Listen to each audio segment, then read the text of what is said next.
Bab 142. Ganti Raja Baru. Di hutan yang rimba, Mileye dan lainnya berdiri tegap di depan dua buah makam. Di dalam dua makam ini adalah Martha Wang dan Frankie Lee. Berdasarkan aturan mereka, akan dikuburkan di tempat kematiannya. Mileye berdiri cukup lama di depan dua makam ini. Akhirnya, dia berkata dengan nada pelan, "Kehidupan selanjutnya kita terus menjadi teman baik." Usai berkata, dia berbalik badan pergi. Jenny Lu berjalan ke hadapan dua makam. Dia jongkok dan meletakkan dua potong roti di depannya. "Kehidupan selanjutnya kita tetap menjadi teman baik." Hans Ling dan lainnya serentak berjalan ke dua makam dan berpamitan. Wolfgang memeluk makam Frankie Lee dan menangis. Mata semua orang mulai berkaca-kaca. Mereka bersama datang dari benua Dewa Dataran Tengah ke sini, juga sudah melalui kejadian hidup dan mati. Sekarang orang mereka semakin lama semakin sedikit. Dunia begitu keras, kamu tidak berusaha dan berjuang maka hidup akan sangat sengsara. Mati dikenang banyak orang lebih baik daripada hidup sengsara di dunia. Kurnia Lu dan lainnya berdiri diam di samping. Mereka tentu saja mengetahui suasana hati Mileye dan lainnya sekarang. Karena mereka juga pernah mengalami perpisahan teman baik. Hari ini mereka masih bersenang-senang, besok mungkin akan kekurangan satu orang. Besok dan kejadian tidak terduga, kamu tidak tahu kapan akan datang duluan. Beberapa saat kemudian, Mileye dan lainnya mulai menggeledah barang-barang yang mereka bunuh sebelumnya. Sebagian besar mayat ini bukanlah manusia biasa, tentu saja akan membawa benda yang luar biasa. 1 jam kemudian, Mileye dan lainnya langsung bergegas pergi ke istana kerajaan Tang. Mileye menunggangi seekor serigala hitam ditemani Kurnia Lu dan Jenny Lu di dua sisinya. Di belakang mereka bertiga, ada Jeffrey, Hans Ling dan anggota pasukan tentara bayaran. Kalau ditambah dengan sekelompok siluman monster yang dibawa Jeffrey, mereka bisa disebut sebuah pasukan elit. Mereka pun bergegas menuju ke istana kerajaan Tang. Sepanjang jalan tidak ada orang yang berani menghadang jalan mereka. Seketika, ibu kota kerajaan Tang langsung heboh, lebih tepatnya panik. Oleh karena itu, 100.000 pasukan berkuda kerajaan Tang yang ada di kota pembatas dunia langsung bergegas kembali ke batas pertahanan ibu kota kerajaan Tang. Tidak hanya 100.000 pasukan berkuda yang kembali, bahkan berbagai pasukan militer kerajaan Tang yang berada di berbagai tempat juga kembali ke istana kerajaan. Jika istana lenyap, bisa dikatakan kerajaan akan lenyap. Karena di dalam istana adalah tempat terpenting kerajaan Tang. Bukan hanya pasukan kerajaan yang kembali, bahkan seniman bela diri kerajaan Tang juga kembali ke ibu kota kerajaan. Karena pada saat ini ada kerajaan dalam bahaya. Ibu kota kerajaan Tang. Mileye dan lainnya langsung masuk ke istana kerajaan. Tidak ada orang yang berani menghadang mereka. Master alam ribuan semesta juga tidak berani menghadang Mileye dan lainnya. Beberapa saat kemudian, Mileye dan lainnya tiba di depan istana kerajaan Tang.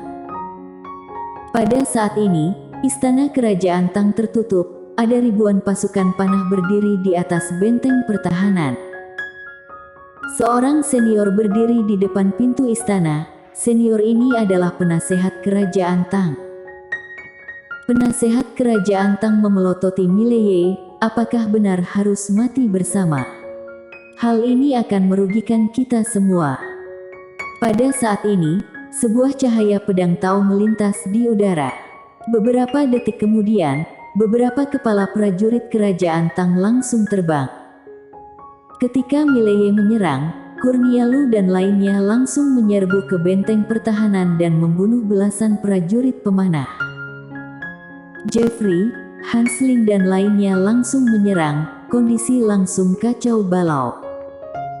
Mileye mendadak mengarah ke arah pintu istana, lalu sebuah pedang langsung menebas pintu istana tersebut. Boom! Pintu istana langsung retak dan ambruk. Ada 2.000 pasukan tentara elit kerajaan Tang di belakang pintu. 2.000 pasukan ini memelototi Mileye dan lainnya. Mereka sudah bersiap untuk mati.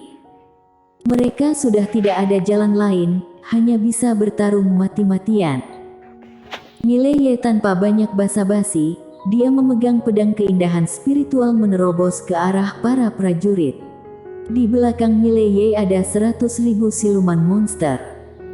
Dari awal sampai sekarang, Mileye tidak memedulikan penasehat kerajaan Tang itu.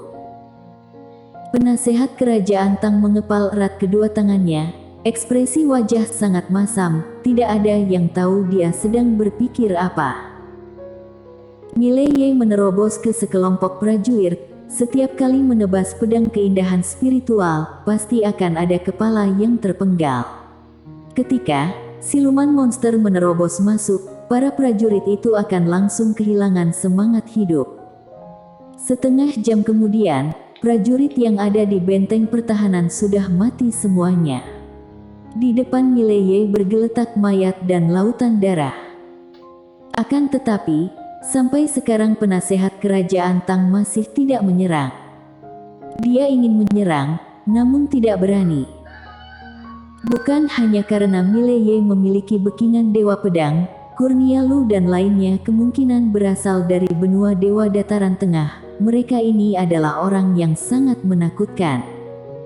Bukan orang biasa. Kalau dia menyerang, mungkin konsekuensi akan parah.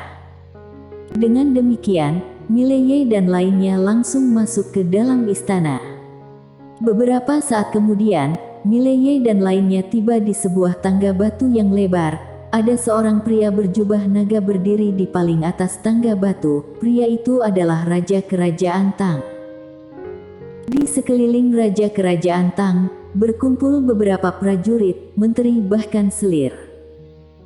Di zaman sekarang ini, tidak heran seorang wanita juga ikut latihan seni bela diri.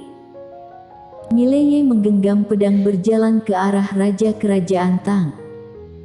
Prajurit yang mengelilingi Raja Kerajaan Tang langsung maju selangkah, berdiri di depan Raja Kerajaan Tang. Raja Kerajaan Tang berjalan keluar, ada seorang senior yang membawa 2 golok di belakangnya. Senior ini dari awal sudah terus menatapi Mileye. Raja Kerajaan Tang tersenyum lalu menggelengkan kepala, "Aku sudah berantisipasi segalanya, tapi tidak pernah mengira kamu akan membuat Kerajaan Tang dalam kondisi bahaya seperti hari ini." Mileye menoleh ke arah Jenny Lu dan lainnya, geledah. "Ambil semua benda yang kalian inginkan. Siapa yang berani mengadang, aku akan membunuh semua orang di istana ini." Membunuh semua orang. Mendengar perkataan ini, orang-orang kerajaan Tang langsung mengamuk, tapi tidak ada orang yang berani menyerang. Karena mereka tahu, tidak mungkin bisa mengalahkan Mileye. Jenny Lu membawa semua orang ke gudang pusaka kerajaan Tang. Mengambil semua benda di istana. Hans Ling dan lainnya langsung bahagia. Mereka bisa masuk ke dalam gudang pusaka kerajaan. Kurnia Lu dan anggota pasukan tentara bayaran 9 juga sangat semangat. Untuk pertama kalinya mereka mengambil barang di istana. Pada saat ini, prajurit kerajaan Tang dan master lainnya tidak ada yang berani mengadang. Semua orang memandang ke arah Mileye. Remaja ini sebelumnya mengatakan ingin membunuh semua orang, pasti bukan sedang bercanda. Asalkan mereka berani melawan, maka kerajaan Tang akan menjadi neraka dalam dunia. Suasana menjadi hening. Pada saat ini, muncul banyak seniman bela diri dari luar istana. Mereka semua bergegas dari berbagai ibu kota kerajaan datang ke sini. Pada saat melihat mayat-mayat yang ada di sekitar Mileye dan lainnya, mereka yang awalnya mengamuk langsung tenang kembali. Seharusnya mereka sudah mulai ketakutan. Ada sekitar 5.000 sampai 6.000 mayat di sekitar Mileye. Aroma darah pun sangat menyengat. Menyerang. Tidak ada yang berani. Karena Mileye tidak menyerang. Andai saja Mileye yang menyerang duluan, maka mereka pasti akan bertarung mati-matian. Raja Kerajaan Tang terus memelototi Mileye dan mengepal erat tangan kanan. Bertarung mati-matian.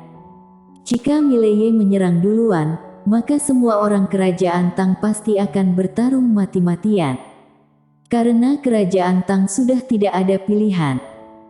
Kalau ditakdirkan mati, kenapa tidak mencoba bertarung mati-matian? Mileye tidak menyerang, sebagian orang pun tidak ada niat untuk bertarung mati-matian. Jika bisa hidup, kenapa memilih mati? Pada saat ini, Jenny Lu dan lainnya mengambil semua barang-barang berharga yang ada di dalam istana. Banyak sekali. Hanya dalam beberapa menit, cincin penyimpanan mereka sudah penuh. Untung saja, di dalam treasure trove mereka juga menemukan beberapa cincin penyimpanan. Meski jumlah tidak banyak, hanya belasan buah, tapi sudahlah cukup. Di depan tangga batu, Mileye seorang diri dan sekelompok siluman monster bertarung dengan Raja Kerajaan Tang dan lainnya.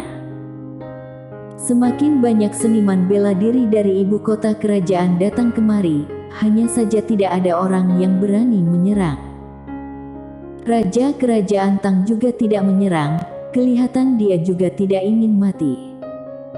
Kalau mati, mereka pasti memilih mati bersama. Sekitar 1 jam kemudian, Jenny Lu dan lainnya keluar dari istana. Mereka terlihat sangat bahagia. Bahkan Kurnia Lu dan anggota pasukan tentara bayaran 9 juga tersenyum lebar. Mereka sangat bahagia bisa mengambil barang satu istana. Jenny Lu dan lainnya berjalan ke samping Mileye. Suasana sekarang langsung menjadi sangat panik. Pada saat ini, ada pasukan besar yang sudah berada di luar istana, bahkan pasukan yang berada di kota pinggiran ibu kota kerajaan juga datang. Jeffrey membawa sekelompok siluman monster mengadang di depan pasukan ini, sedangkan Kurnia Lu dan Jenny Lu menatap ke arah Mileye. Bertarung atau tidak? Kalau bertarung pasti akan memakan banyak korban. Karena orang yang ada di sekitar Kerajaan Tang sangat banyak dan rata-rata adalah pasukan militer. Tentu saja, kalau Mileye ingin bertarung, mereka pasti akan bertarung. Segalanya tergantung keputusan Mileye. Mileye berjalan ke hadapan Raja Kerajaan Tang. Aku berikan kamu 2 pilihan. Pertama adalah ikut aku ke Kerajaan Jiang. Kamu langsung bernegosiasi dengan rajaku. Kedua, aku membunuhmu. Bernegosiasi. Raja Kerajaan Tang tersenyum, menjadi tahanan kalian. Aku adalah seorang raja. Mana mungkin ingin menjadi tahanan kalian? Kamu jangan mimpi, aku beritahu padamu. Pada saat ini, Mileye mendadak menarik pedang. Gerakan pedang sangat cepat dan sebagian besar orang masih tidak menyadarinya. Seketika, suasana menjadi hening. Raja Kerajaan Tang memelototi Mileye. Tatapan matanya dipenuhi rasa kaget. Saat ini, angin sejuk mengembus, kepala Raja Kerajaan Tang langsung jatuh dari leher dan darah langsung mengalir keluar. Seketika, semua orang langsung tercengang. Dibunuh. Bukan hanya orang Kerajaan Tang yang kaget, bahkan Jenny Lu dan lainnya juga tercengang. Pada saat ini, Mileye mengusap bekas darah yang ada di pedang keindahan spiritual lalu berkata, tidak mau pergi ke Kerajaan Jiang. Maka mati sana. Setelah itu, dia memandang ke arah keluarga bangsawan Kerajaan Tang. Ayo, ganti raja baru dan lanjut bernegosiasi dengan kami. Semua orang terdiam. Bersambung.